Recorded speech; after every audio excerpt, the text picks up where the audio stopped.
Hello friends, આજે આપણે બનાવીશું રાજભોગ આઈસ્ક્રીમ અને કુલ્ફી.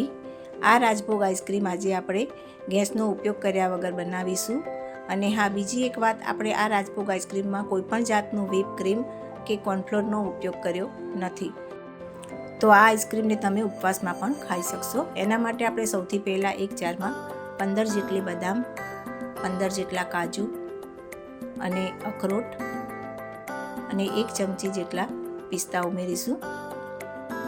ત્યાર પછી અંદર 1/4 કપ ખાંડ ઉમેરીશું. ખાંડ આપણે આની અંદર જ ઉમેરી દઈશું, જેથી એનો પાવડર પણ થઈ જાય અને બદામનું તેલ પણ ના નીકળે.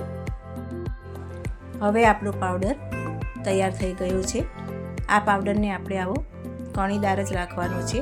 અંદર થોડાક પીસ રહી જાય તો ચાલશે.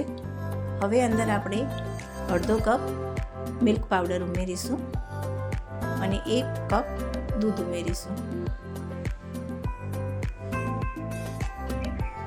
ત્યાર પછી અંદર આપણે અડધો કપ મલાઈ ઉમેરીશું. આ દૂધ ઉપર જે મલાઈ આવે એ જ મલાઈ છે. હવે અંદર કેસર ઉમેરીશું. ત્યાર પછી આપણે આની પેસ્ટ બનાવી દઈશું. આપણી આની સરસ પેસ્ટ તૈયાર થઈ ગઈ છે. હવે આપણે એને એક બાઉલમાં નીકાળીશું. તમે જોઈ શકો છો કે કેવી સરસ ક્રીમી પેસ્ટ તૈયાર થઈ છે. હવે આપણે આમાં વિસ્કર ફેરવી દઈશું. જો તમારી પાસે વિસ્કર ના હોય તો તમે એને ચમચાથી પણ હલાવી શકો છો. આ કરવાથી એની અંદર આઈસ ક્રિસ્ટલ નહીં થાય અને આપણું આઈસ્ક્રીમ સરસ તૈયાર થશે. તમે જોઈ શકો છો કે આપણું આ મિશ્રણ કોઈપણ જાતના કોર્નફ્લોર વગર પણ કેવું સરસ કટ થયું છે. હવે એની અંદર આપણે કાજુ, બદામ અને પિસ્તાની કતરણ ઉમેરીશું અને એને આપણે સારી રીતે હલાવી લઈશું, જેનાથી આ રાજભોગ આઈસ્ક્રીમની રિચનેસ વધી જશે. અને એની અંદર થોડો ફૂડ કલર ઉમેરીશું.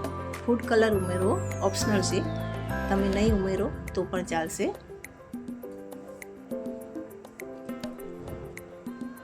હવે આપણે એને કુલ્ફીના મોલ્ડમાં ભરી દઈશું. જો તમારી પાસે કુલ્ફીનું મોલ્ડ ના હોય તો જે ડિસ્પોઝેબલ કપ આવે છે ચાના, એ પણ તમે લઈ શકો છો.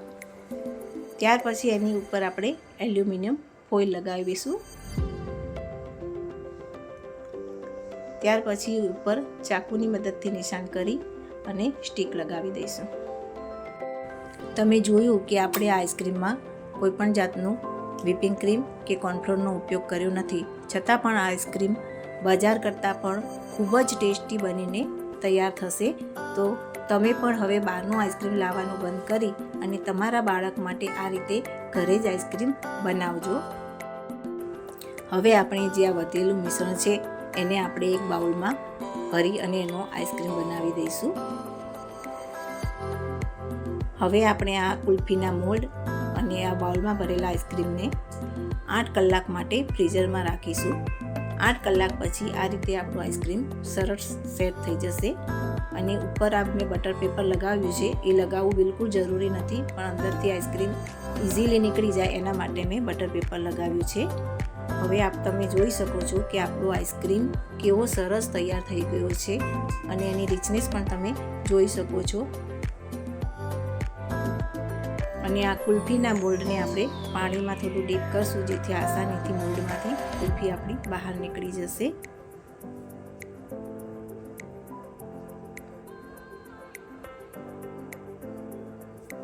જોઈ શકો છો કે કેવી સરસ ક્રીમી કુલ્ફી તૈયાર થઈ છે.